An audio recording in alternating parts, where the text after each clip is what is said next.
if you're that manager that has said, oh, this generation, and you're blaming the generation for a problem, you're a problem. I'm just telling you right now, you've got the wrong attitude. You cannot empathize with someone if you automatically assume that because of the year they were born, that they can't make smart decisions.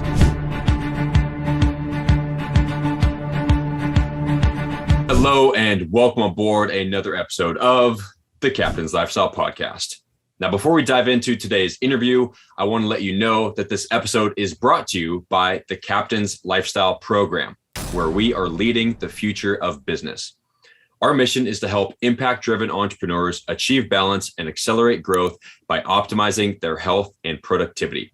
Over the course of 12 weeks, you'll get to work with me one-on-one as we cover everything you need to take you and your brand from average to excellent. But don't just take my word for it. Head over to thecaptainslifestyle.com to hear some of our amazing testimonials from former clients. All right, now on to today's show with Louis Fernandez. Louis is a husband, a father, a veteran, entrepreneur, and author of Keep On Leading. Louis is on a mission to help you and your business thrive and scale, something I'm all about as well. From meeting the enemy on the front lines of battle to leading corporate teams to bring new products to market, and now as a business owner himself, Louis has been leading teams for nearly 20 years. Not only can he help optimize your business expenses, but he can help you level up your leadership too. Louis, welcome to the show. Thank you for having me, man. It's like I sound way cooler when you read it, right? So many people say that. They're like, "Wow, like, am I really doing all that? Like, is that me?" That sounds outstanding. Yeah. Also, that that 12-week course that you got there, that sounds like a pretty good deal too. I promise you guys. I didn't pay him to say that. First no, he did. We should have arranged that first. Yeah, get you a little affiliate discount link or something. Yeah. But yeah, thanks. I appreciate that. It's going well. I've never been more fulfilled. It's amazing. Essentially doing something you're familiar with is, leading teams and building brands, helping them thrive and succeed. So before we dive into that, just go ahead and elaborate a little bit on yourself. So I know you're a former Army platoon leader. What kind of led you up to that point? And then we'll take it from there. Yeah. Okay. So I'm the child of two Cuban refugees.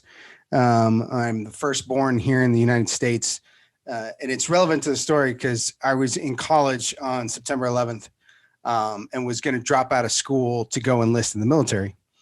And so my grandfather, my mom was 5 when she came over. So it was really my grandfather that brought him over, and he called me and he started to tell me the story of how they came to the United States. And I'd heard it a million times, but when grandpa wants to tell his story, he gets to tell his story, right? Like you listen again. And so he tells me the whole story again. And then he said, you know why I'm telling you this? I don't know, Grandpa. I don't understand. No, say I would, And he said, because you owe me. He's like, I went through all that so that my grandchildren would have opportunities and they wouldn't grow up in a communist country. It's like, so you finish your school and then you can join the military. I was like, okay, you're right. So I walked into the ROTC building and I joined that program. I graduated college in May of 2004. And then on June 6th, 2004, which was the 60th anniversary of D-Day. Yep. That was my first day as a second lieutenant. Sorry about that. First day as a second lieutenant in the U.S. Army. Yeah, this is one of the natures of we just got to accept, I apologize. Yeah, it's real. It's real. Shit happens. For those of you guys who maybe didn't catch that, kids are in the background making some noises, I'm guessing. Yeah. So my daughter just got home from school. So I guess that's probably what's driving that excitement. June 6, 2004, that was 60th anniversary of D-Day. It was my first day in the military. I went through basic course and then went to Ranger School I spent a little bit of extra time in Ranger School. For those that know the school, I had the opportunity to redo a phase because I failed. So I got to do the mountains twice. Then went to airborne school, got to the 82nd Airborne in February, and I was in Afghanistan in March. So less than a year from graduating college. I was in charge of a 35-man platoon in 2005, Afghanistan, right along the Afghanistan-Paki border. And it was a pretty intense time.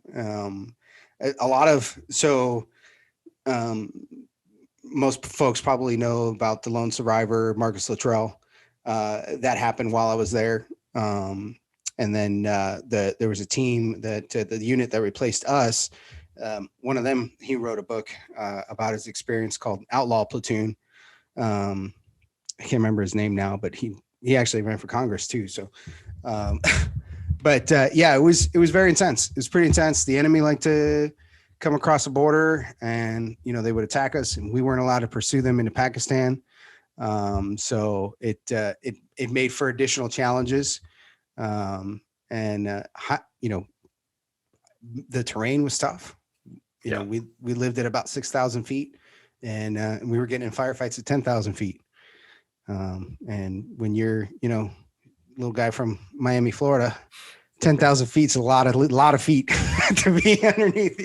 Yeah. I was just on vacation in Mount Shasta, which is in Northern California. I climbed up to the peak of Mount Eddy, which is it peaks at 9,025 feet, and it's fucking up there. It is. And something that you notice immediately at a higher elevation is shortness of breath. If you're not from a place like Colorado, for example, like if you're used to sea level, which where I live normally in Southern California is at sea level, and then you go up there, fatigue sets in much quicker. So yeah, I mean, you're that was fighting absolutely an uphill real. battle two ways, literally, like with the fatigue, and then you're actually fighting an uphill Yeah. battle. Yeah. Our first firefight up there, when you got all the gear on, you got your helmet, you got your body armor. And at the time I still had a 3-day pack. And I wasn't carrying as much ammunition the very first time. After that, I did. Ammo's fucking heavy for those of you guys that don't know.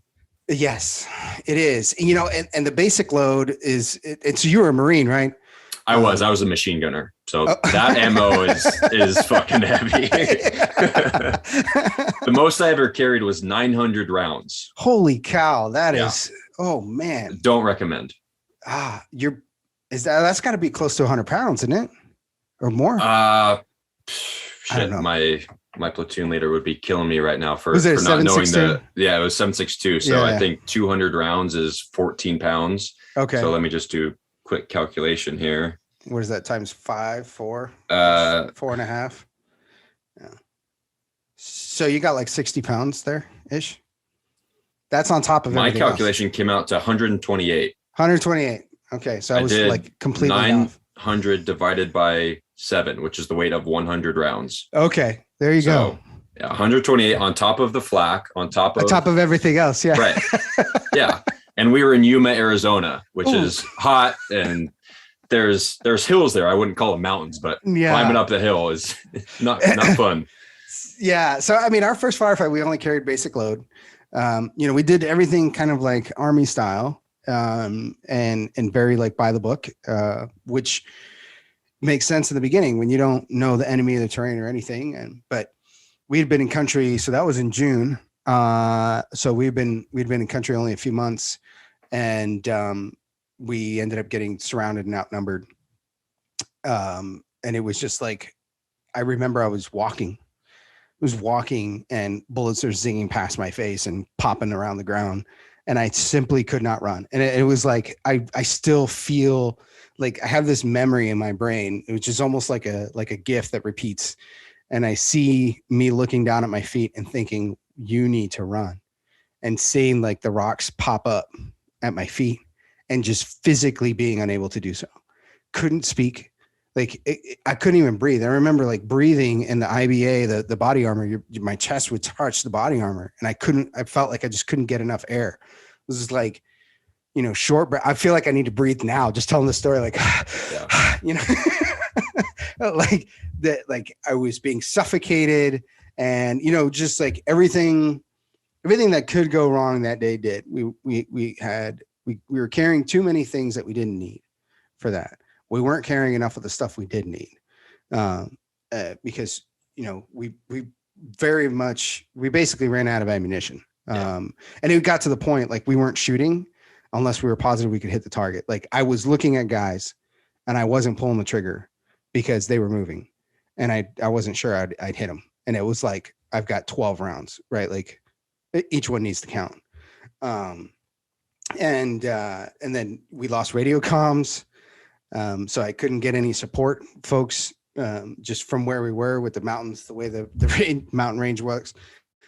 So, kind of everything went wrong. And we learned some lessons, and when we talk about, if we're talking leadership, right? Like this is something that the Army does that, depending on where you are, but they can be very effective, is the after action review. So we got back from that and we sat down and like, we had one of my guys got shot. He actually got hit in the face. They were using armor piercing rounds. And we figured that out later when we recovered a weapon off of a guy and he had armor piercing rounds in his AK. And so the way those rounds are designed, they actually have like this steel core inside of the round.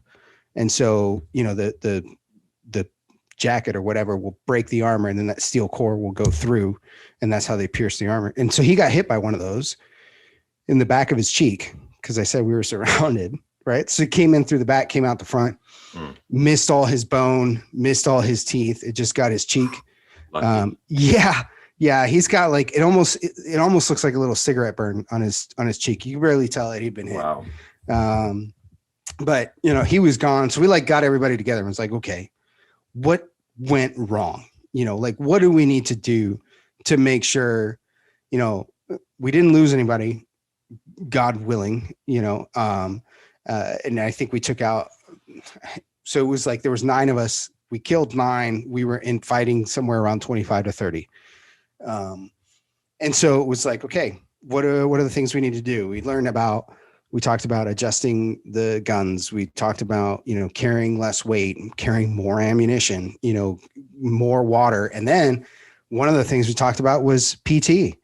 And it was like, we had gotten to Afghanistan and just sort of got lazy about it and was like, no, this is life or death now.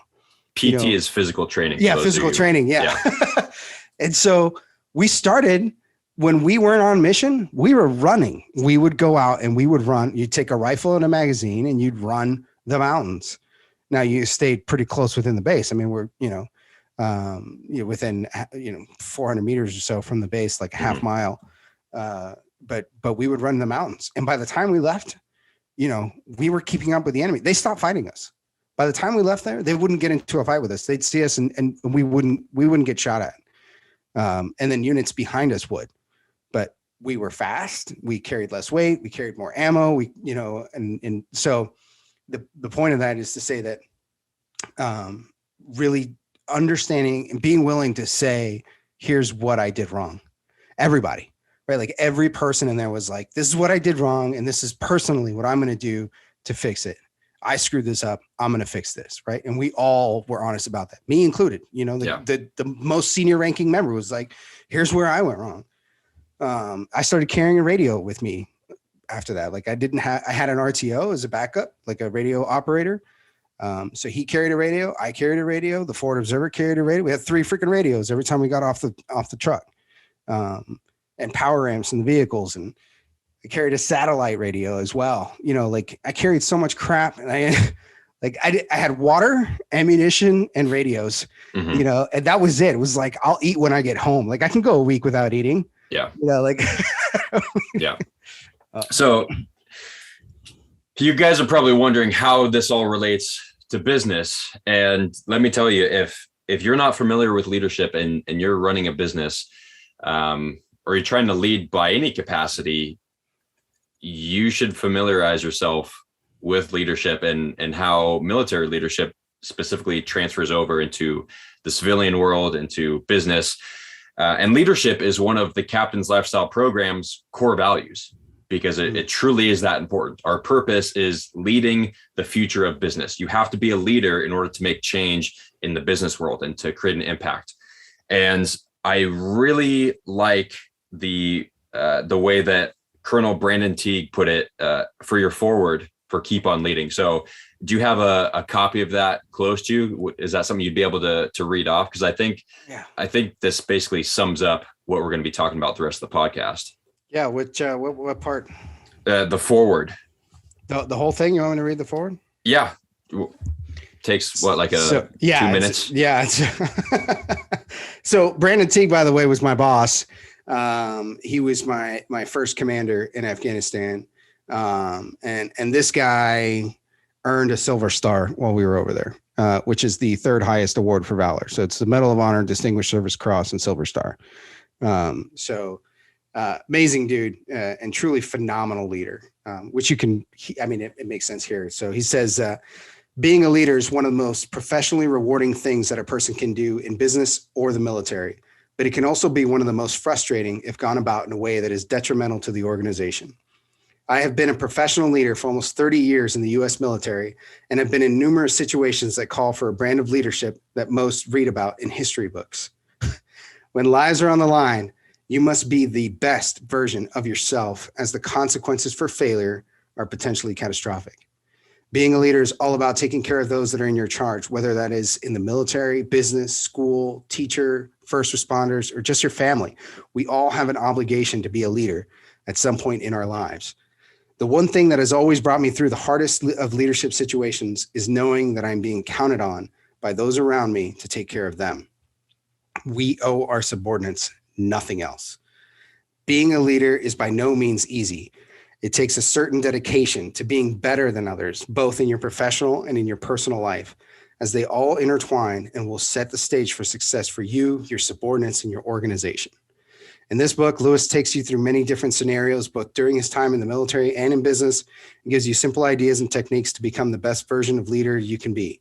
Some of these thoughts and techniques sound simple in principle, but are extremely difficult in execution. Being a leader is sometimes knowing when to be a follower and letting the situation dictate what is needed. Everyone has a choice when it comes to leadership. You can be the leader that counsels your subordinates and displays what right looks like through your actions and not your words, or you can lead by fear. One style will motivate those around you to step up and do what's right, and the other will have your subordinates doing what is required just to get by. No organization has ever achieved full success when the leader uses fear as a motivator. There are numerous cases throughout history that we can turn to that confirm this. Subordinates just respond better when they're motivated by the leader in the organization. I've many times been asked why I've followed a certain leader that I found inspiring. The answer is quite simple. I didn't want to let him down. And that's what inspiring leaders bring to the table through their actions, humility, and empathy towards those that they lead. They inspire everyone to be the best version of themselves. That version is usually something that would be disappointed if anything less than success is achieved for the greater good of the organization. Do you respond well when you're berated in front of your peers and when things don't just go just right? How about being belittled because your work wasn't up to the standard that your boss thought was appropriate? These are the techniques leaders who do not know how to lead and are just trying to make up for their shortcomings. In this book, Louis is trying to pass on some of those time-tested techniques of great leadership and make you and your organization more successful. As you read this book, ask yourself what you would do in each of those situations. Hopefully you have someone that you can turn to as a mentor to ask for guidance along the way. I self-reflect almost on a daily basis to ensure that I'm doing the best I can for those that I lead. I take time in the morning to think about my day and put positive energy into being the best version of myself. As you read this book, think about that. What have you done today to make yourself, your organization, and those around you better? Motherfucking boom. I love that. That should be like a keynote speech, a TED Talk, everything. And just to follow that up with a passage from Think and Grow Rich by Napoleon Hill, he says, yeah, there's two forms of leadership. The first and by far the most effective is leadership by consent of and with the sympathy of followers. The second is leadership by force with the consent or without the consent and sympathy of the followers. Again, history is filled with evidence of leaders like dictators failing with that form of leadership. And then it goes on to say, in the future, the relationship of employer and employee will be more like a partnership than it has been in the past. Mm-hmm. And this was one of the major, I would say probably the major thing that I hated about my time in the Marine Corps was most of my leaders led by force. Mm-hmm. They said, do as I say, because I say so, because of my rank. And we, of course, didn't want to follow them. Like, we did to because we had to, but we did it reluctantly and we did it half-assed. And so I want to know from your experience being a leader. I wasn't in a leadership position. I was enlisted. How did you, or how were you able to lead your team? And I guess, what was the learning process like? Like, were you ever that dictator form of leadership? No, I don't think I was ever that, at least not as far as the military goes. I had the opportunity when I was in ROTC prior to being a lieutenant. I actually joined a group that was focused on teaching tactics. And when I got into the group, there was 9 of us, and we just like playing in the woods and, doing Army stuff. And by the time I left, it was a full platoon. It was like 40 cadets that were all focused on it. Our graduating class, there were 7 of us. We graduated 1 through 7 in the course. And then the lowest ranking guy in the nation out of 5,000 cadets was like 900 or something. And wow. We all became Rangers, and 3 of them went to Special Forces. So the point is that we spent 3 years cultivating this leadership style that we had absolutely no authority over anybody. I mean, these are college kids, right? That just expressed interest in being in the military. And some of them weren't even under contract. So, I mean, they could leave. This group exploded, and people were interested in doing the hard things and getting dirty and wet and, playing in the swamps in Florida. So it was sort of like, that was something that was instilled in me. And I had a lot of great mentors there. One guy who was he was a Special Forces major. He was scuba guy. I mean, just an amazing dude. Major Bailey was his name. And he had a lot of insight. And then our senior NCO, senior enlisted guy, I spent some time talking to him. And I remember I asked him one day, I was like, dude, what's going to make me a successful lieutenant? And he told me, he's like, just remember that you don't know shit, and your platoon sergeant is the guy who's in charge. Right. And you're responsible for everything. And if you take the time to listen to him and learn from him, you're going to be successful. And so that was kind of the mindset that I just went into it. Like, I've got it. And this also does apply to business. And I use this same kind of principle when I was a program manager for John Deere, bringing new products to market. When the engineers had a great idea, if my manufacturing engineer had a great idea, I'd say, go out there and talk to the guy who builds this thing every single day. They do it every single day. They know it better than you do. Yeah, they haven't been to the school and they don't understand the physics, and they can't write the programs for the computers, but goddamn, they know how to do it, right? So talk to them and make sure that your great idea isn't fucking stupid, right? Like, that's, yeah. And that's kind of like the same thing is appreciating that sort of mentality of appreciating that person that is at the lowest tactical level, and understand that they know their piece, albeit it may be a small one, that they know it better than you do. And if you're going to affect it, like, it may make sense in most cases to have a conversation with that person about their piece. If you look at continuous improvement programs, right? The best programs are those that are employee led. When the employees say, we should change this, right? That person who feels the pain of the crappy ergonomics, and they go home every day and they have to like see the chiropractor for their back and their shoulder. That's the one you want to talk to about improving the manufacturing. Right? Yeah. So I'm going to read off the 10 major attributes of a leader from the same book, Think and Grow Rich. I'm not going to go into them. You can pick to go into one if you want, but I'm just going to read them off. Number 1, unwavering courage. Number 2, self-control. 3, a keen sense of justice. Number 4, definiteness of decision. Number 5, definiteness of plans. 6, the habit of doing more than paid for. Number 7, a pleasing personality. So going into what we were just talking about, no dictatorship. Same thing here. Number 8, sympathy and understanding. Number 9, mastery of detail. Number 10, willingness to assume full responsibility, what you talked about. And then 11, cooperation. Yeah. Any of those you feel, well, I mean, all of them are worth going into, but any that stand out to you? Well, I'll tell you a couple things that sort of stand out. Like one is understanding what courage means. And Yes. and I think there's some confusion of, I think, there is a little bit of this toxic masculinity kind of like what being tough and courageous means, right? Like courageous can also be like having the courage to say, I was wrong. Yes. And that is absolutely huge. I remember leading an assembly line, and I had a union employee, and I told him one time, I was like, that was on me. I was wrong. That was a bad decision. And he just kind of stood there for a second. And I was like, we fixed the situation, and I left. And at the end of the day, he came back and he's like, I want you to know something.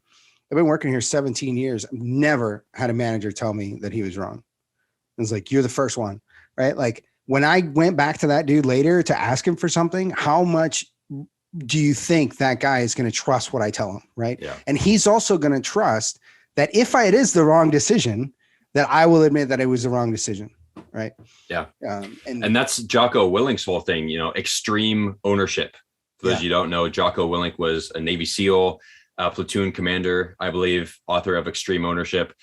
It's like, if you're a leader, you have to have that mindset of everything, and I mean everything, is your fault. Even if it's not, even if you think that it's not, if you're the leader and somebody on your team, in business, if you're the CEO and one of your employees makes a mistake, that is your fault. You are in charge of the business. You're in charge of the education of the employees. You're in charge of how they get trained, all of that. You're in charge of hiring. So if they make a mistake, maybe it's not directly your fault, but it is because you are in charge of that company. So being able to understand that and admit your mistakes, does it suck? Yeah, but it's a necessary requirement for leadership. So everything that goes wrong is your fault. And everything that goes right is somebody else, is thanks to somebody else, right? Like yes. Good distinction there. I'm glad you brought that up, because so many leaders, they might be okay with taking the blame, but then they also want the reward. Right. They want all the praise. Yeah. But yeah, I'm glad you brought that up. The best way to lead is to take ownership and give credit.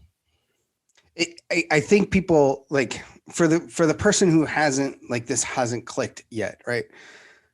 You need to understand that. So let's talk about like a hiring process. We go through all this time and all this money, and we do all these interviews, and that does cost money. And then maybe there's recruiter fees or paying to post a job or whatever. So you're going through a lot of effort. And then if somebody gets in and you train them and you do all this, why are you selecting that person? You're selecting that person for their potential. What can they potentially do? What great ideas can they potentially come up with? And how are they, given the most amount of creativity, how are they going to improve this business? And in the end, I'm going to make more money off of it, right? Like this is the, I guess, the goal of every person we hire. And then, so we go through all of that, and then we put somebody in a position and we tell them, you're going to do A from 8 to 9, and then you're going to do B from 9 to 10, and then you're going to do C from like, we give them absolutely no freedom, too detailed instructions. We don't just tell them what needs to get done, but we tell them how it needs to get done. We create these little robots, and then we get upset about, they're not very creative. Like, you didn't give them the opportunity to, man. Like, I've been in positions, and I've told managers, you are paying me $100,000 a year, and you're not giving me any opportunity to be creative. You're wasting your money. So you should either hire somebody else or give me the freedom to be creative. Yeah. I recently finished reading The Art of Impossible, a peak performance primer by Stephen Kotler. And in there, he talks about autonomy in the workplace, how important that is, aka the freedom to do what it is that you want to do, the freedom to work for a job that you enjoy. Because if you don't enjoy the job or your boss, you're not going to create good quality work. Like, it's not going to happen. Right. And he also talks about how important creativity is. And that comes from the autonomy, having the freedom to, not color inside the lines every single time. Like, you can go outside the lines a little bit. You can follow your own thing. I think I'm going to forget the company, but is it Google? They have. Yeah. They like built it in for their engineers and stuff. They have built in creativity time, like as a part of. Do you remember what that's called? I think it's like 20% of their time working. They get to work on whatever the fuck they want. Yeah, exactly. And it's like, I think Gmail has came from that. Yeah, that's what I was going to say. Gmail is one of the, Yeah. And then the other company, Patagonia, Let My People Surf. That's a book that I need to read. I haven't yet, but it's, if you work for Patagonia, they have a rule where, because they're in SoCal, if anytime the waves are good, doesn't matter if you're on deadline, if you're in a meeting, you have the ability to stop whatever it is that you're doing and go surf. Yeah. And that's great for a few reasons. One, because surfing is really good at driving flow state, extreme concentration, focus, creativity, because flow follows focus, and you have to be focusing while you're surfing. So if you go out and do that, that helps you stay in flow when you get back to work. It's also good because you get a break from working all day. It's not good to sit at a desk behind a computer for 8 hours a day. And, that's all bad too.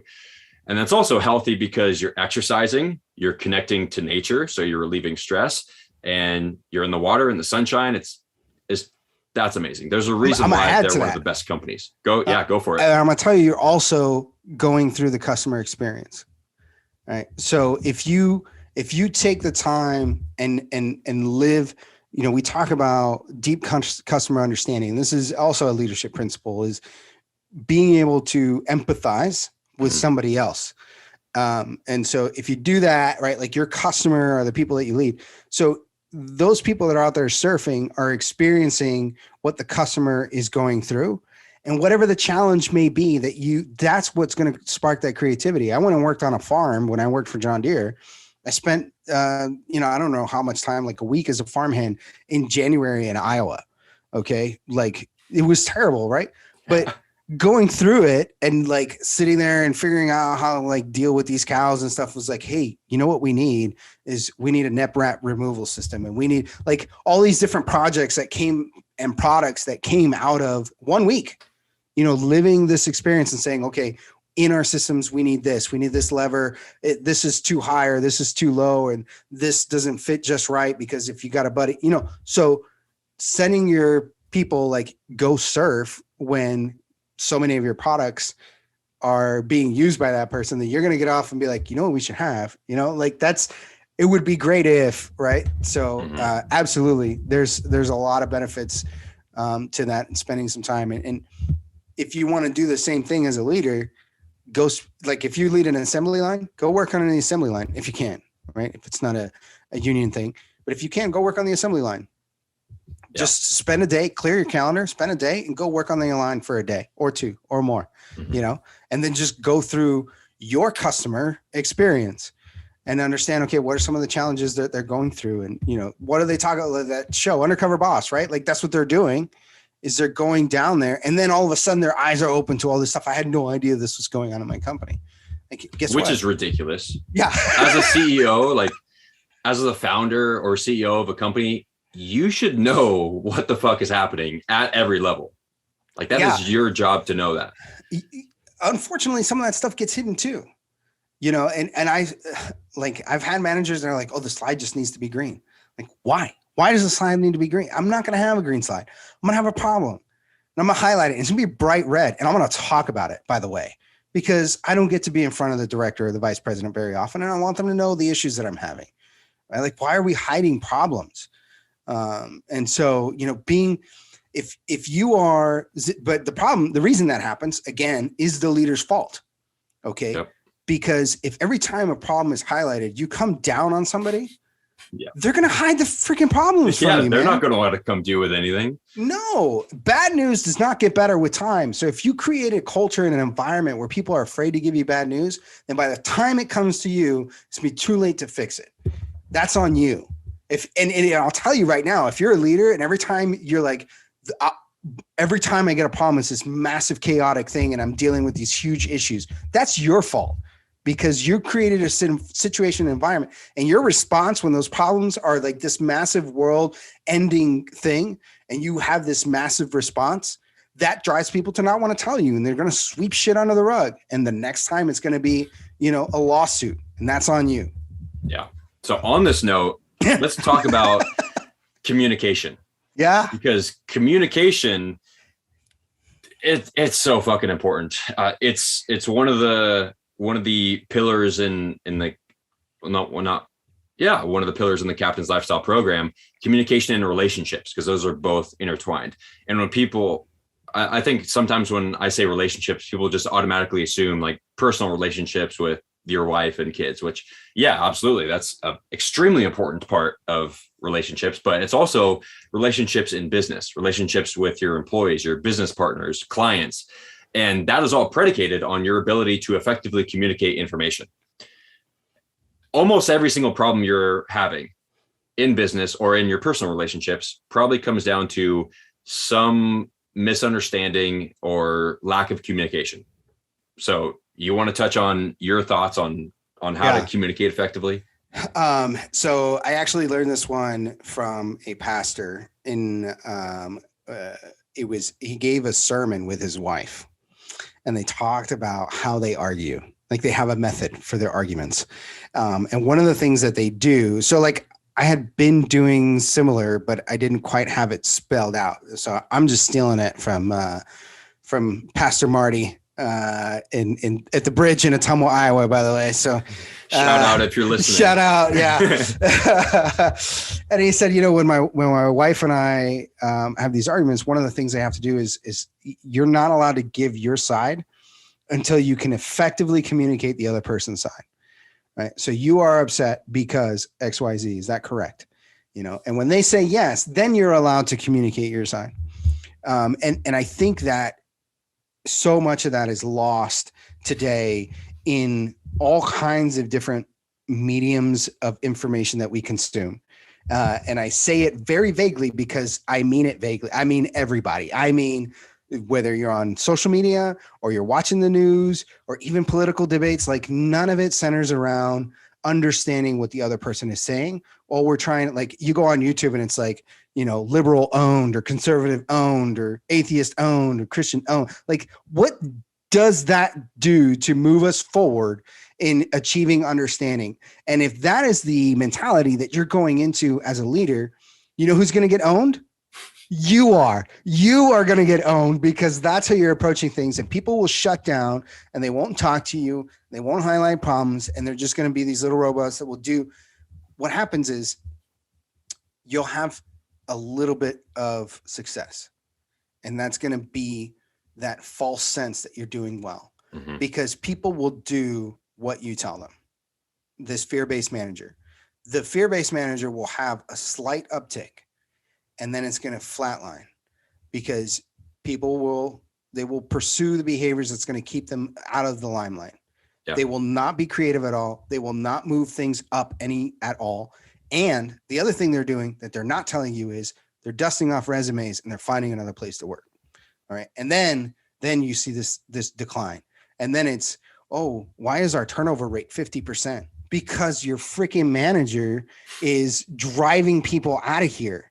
Okay. If you're that manager that has said, oh, this generation, and you're blaming the generation for a problem, you're a problem. I'm just telling you right now, you've got the wrong attitude. You cannot empathize with someone if you automatically assume that because of the year they were born, that they can't make smart decisions. And by the way, you were that age one time too, right? Like, Yeah, guys, I really want you to understand this point. I asked Louis a question about communication, and his response was about listening. just please understand this. Communication, yes, it's about how you talk and, the words that you choose and, verbal and visual body language. It's all that stuff. But to really communicate effectively, you have to first listen with empathy. Listen without the intent to respond. Don't just hear what they're saying, goes in one ear out the other, and then you say your response. You should be listening to fully understand the other person's point of view. Exactly what you said. You're not allowed to speak until you can say their side of the argument, as well as, if not better, than they articulated it themselves. Yep. So once the other person knows that you understand where they're coming from, then and only then will they be willing to hear your side. Exactly. It is not the opposite. You can't. I think if we fix this as a society, every single problem will be gone. It doesn't matter if you're on the left, on the right in politics, if you're vegan, if you're carnivore, if we just listen to each other and really understand why people make certain decisions and why people feel this certain way, as opposed to just arguing back and forth. And as soon as somebody says something, you counter that with your point of view. Right. Nothing ever gets done that way. Yep. And, I'm preaching this. I obviously still struggle with this. Everybody does. It's not like an instant switch. Right. But I just want people to understand what you said is so important. I have been through a lot in 20 years. I've been through a lot of leadership courses. Okay. I have run the gamut. I have taken every single personality test that's out there. I'm sorry, I don't really believe in them. I think people are complicated. And this is one of the things that I've learned in these 20 years of leading teams of people that are, from 68 to 18. Okay. People are different, and the same person is different on a different day, right? Like whatever just happened yesterday or whatever just happened right before you have that conversation, you could say the same words, you say them a different way, you hold your body a different way. They're in a different mood. It's not going to go well. Right. And you can't, like, I've seen those like conversation flow maps, right? And they drive me insane. And then they rehearse this, right? So like the same thing with like sales scripts. Gosh, like if you have to stick to the script, like you're not a salesman. You're not an effective salesman. And it's like first you quantify the problem, and then you do this, and then you drive them through, and then you go through the solution. And if they don't get it, you loop back over to the first.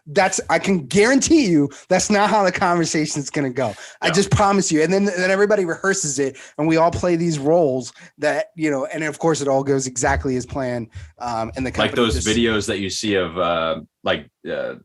martial arts defense instructors like getting attacked with a knife or a gun. Like, okay, the gun's going to beat your head. You grab the wrist. He's not going to shoot. You pull it away. Like, it's not going to go like that. No. I've seen one realistic video of that. And it was a guy talking about like why your knife thing is crap. And he attacks the guy like a knife, like, like hits him a bunch of times. Like, oh, okay. It's not just like the slow singular jab that you have to block once. He's coming at you multiple times, multiple angles. Like, I mean, and that's how conversations are going to be, right? So the only thing that you can do, you can have a plan for what you're going to say, which is good. It's good to have at least the start point, right? I have my initial play. Time out before you continue. Going back to the first story you told about your first engagement at combat. Yeah. You guys had a plan. Absolutely. But then Murphy's Law had something else in mind. Yeah. Right. Murphy's Law, for those of you guys that don't know, is everything that can go wrong will go wrong. That is it. Which did. Absolutely. That first one. But then we fixed it. And so then after that, fewer things went wrong. Right. But when you go into that conversation, like the only thing that you really can't control, you can control your mindset and your attitude towards the person that you're going to have a conversation with. Right. And so if you're going in there, like, I'm going to slam this person into the ground, it's not going to go. What is that movie? The Other Guys, when Will Smith is like, Will Ferrell. Yeah. Well, Will Ferrell's like, yeah, but I'm a shark and I'm going to eat you and the lion can't swim. It's like, that didn't go the way you thought it would. Right. that's what's going to happen, right? Like that's how these conversations are going to go, and tempers are going to flare up, and you're going to lose control of it, and it's just not going to end well. All right, and honestly, what's the saying that trust is earned in drops and lost in buckets? Okay, so one of those can set a relationship in a negative way that may not ever repair in the time that you're in leadership.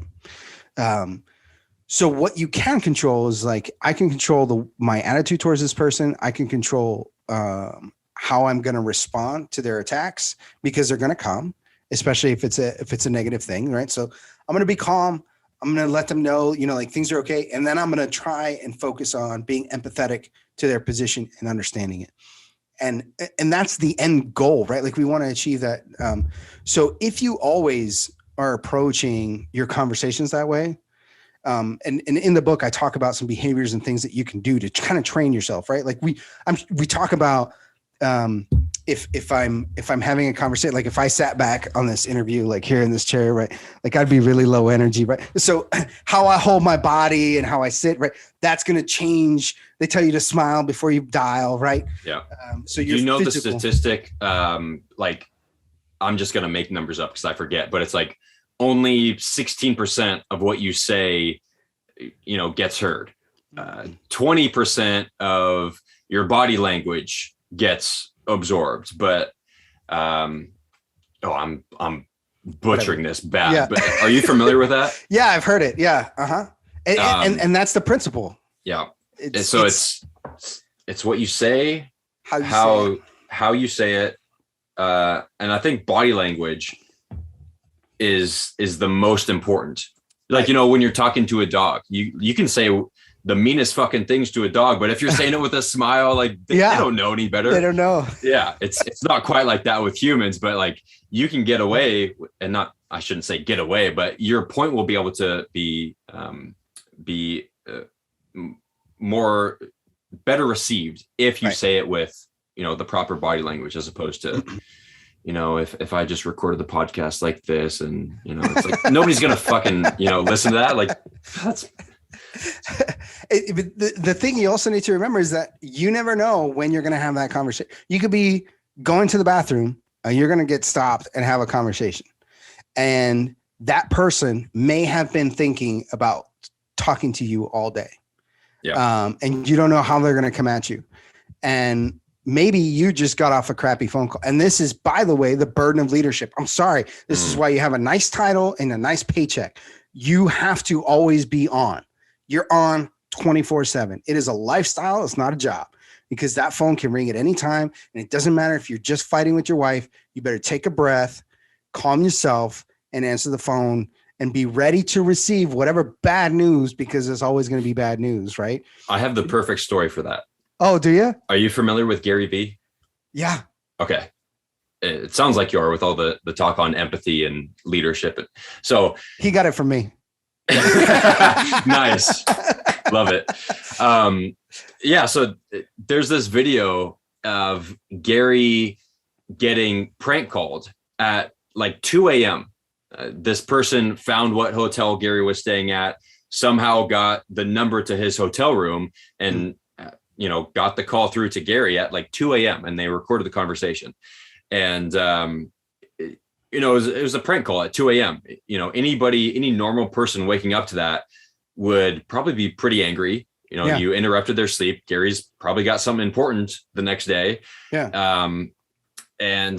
But what did Gary do? He was polite. He, actually listened to what the person had to say. Like, he could tell that they were joking, but he just played along with it, as opposed to, how the fuck do you get this number? Like, you shouldn't be calling me, like, whatever. Yeah. So that's just a perfect example of exactly what you were just outlining. Like, you have to always be on. Yep. You have, if you want to be successful, right?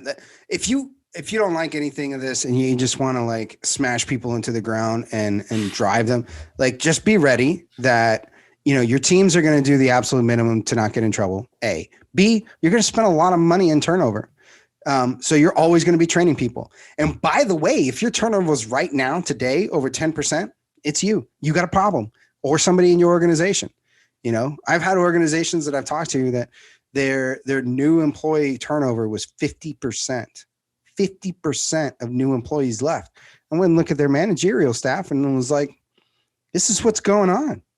You know, I would say it goes beyond that, because one of the first things I have my clients do, I work primarily with founders of brands. One of the first things I have them do is, if they already have it, solidify it. If they don't, create it. Mission statement, vision statement, core values, and their purpose. Because once you have those, everything else becomes easy, because those become a filter for, like what you're mentioning, for who you hire. You hire by your core values, you fire by them, and you reward by them. Right. If you do those things, you get people who actually want to work for you. They don't view it as just another job. Right. They view this as a career that they're passionate about, that they enjoy waking up on Monday morning to go to work. They don't live for the weekend. Yeah. They like their boss. You get more work done, more productive work, less money lost through, sick days, whatever. Yep. So that's the first step. And then same thing with your managers. Like, you hire, again, the managers, you promote managers based on if they're following the core values of your company. Hiring leaders for me has always been easy. You know what I do is I look at, when I'm having a meeting and I'm having a discussion, if I make a proposal to what the team should do, I watch the faces of the team. And what you'll notice is that the people will look to somebody that doesn't have the position. Wow. They will look to a person and they will hang on what that person says. And that person says, oh, yeah, this is a great idea. We should do it. And you watch. Everybody agrees. You can have those people on your team. I'll tell you what, you could see, like, if I know that if Jeremy agrees with me, the team is going to go for it. And it doesn't matter if Mike disagrees, because nobody pays attention to Mike anyway. He's not a leader, but Jeremy is, right? And then when the position opens up, who am I going to hire? I'm going to hire Jeremy, because the team already follows him. So he's got the heart of the people. And so all I got to do now is train him on how to deal with the people that maybe he doesn't like, right? Like, how do we change your mindset from, a worker to a manager to a leader, right? So I've never had trouble hiring leaders. And I know some folks that really struggle with that, but like me, I just look at the team, it's like, oh, he doesn't have a degree. It doesn't matter, dude.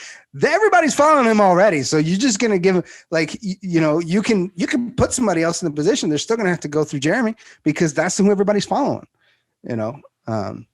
So it's just cultivating that already exists. And that person is going to have that same, who that person is? It's the same person that is sweeping the floor at the end of the day, who's going out of their way to help somebody else, right? Like, you'll see them at somebody else's desk whenever somebody has a problem. They go and ask them questions, right? They're teaching you how to be a leader without holding the position.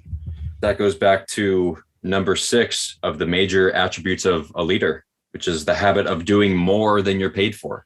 Going above and beyond.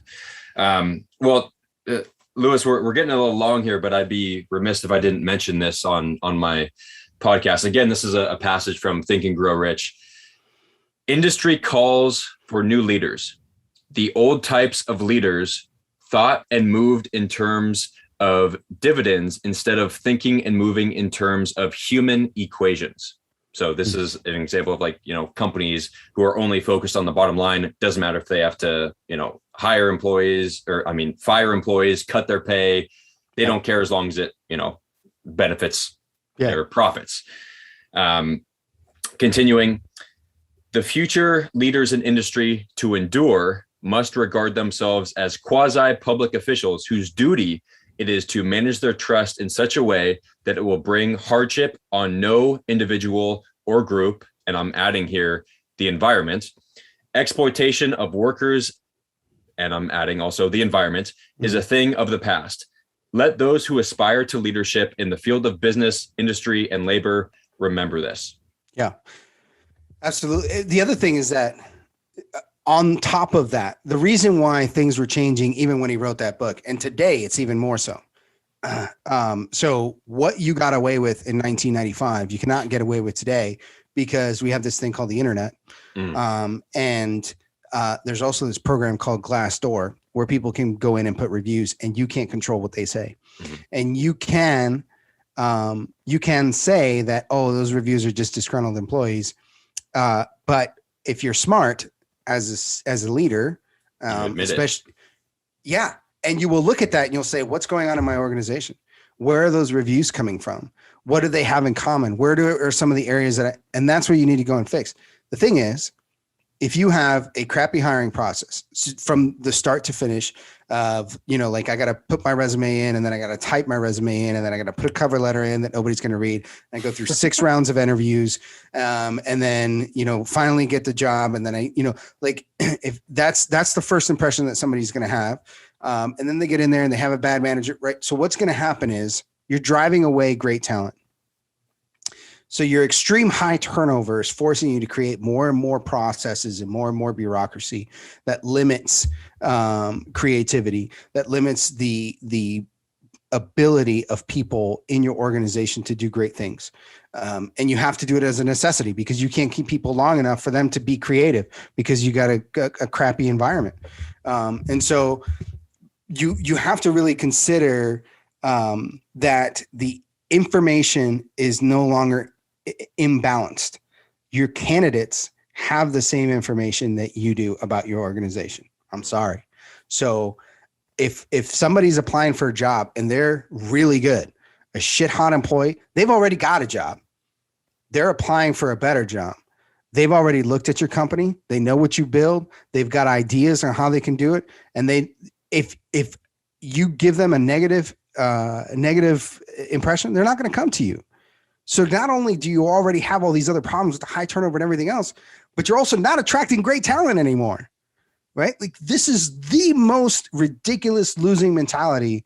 And I don't understand it when I see it. Like it doesn't click for me. It's so short-sighted.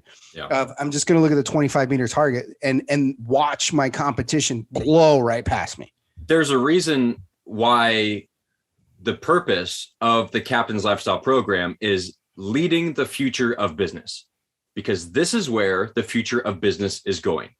I help create happy, healthy, productive, and sustainable business owners. If you're not all 4 of those in the future as a business owner, you will not succeed. Nope. I promise you. Yep. It's happening. And you might, succeed within the first few years. You might make lots of money, but you're surely not going to create a great company. It's not going to last. It just won't.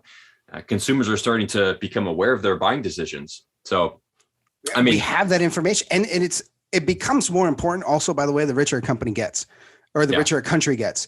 So the richer someone is, the more they can be environmentally focused. Mm-hmm. And we are a very wealthy nation, and it matters to people where you're getting your stuff and how you're making your stuff. It's very important. Much so. Yeah, it's absolutely important. And like, I get it that, you may spend $50 an hour to build something here, and it may cost you $3 to build it in Singapore, but you need to be ready to answer when that comes up. And if you have a factory in Singapore, you better have the best workers and the best conditions that are paid more than anybody else, which by the way, it's going to be a lot less than it'll cost you in the States. So you can still come out as a hero, save yourself $50 an hour, or whatever it may be. Right. So, it is absolutely critical decision, and it will change people's buying behaviors. Look at Tesla, right? So they're creating this thing, and now they're creating an entire system, right? So I can get the roof with my solar panels, and I can get my little battery, and I get my charging station, and I got my Tesla cars. So like I got all this,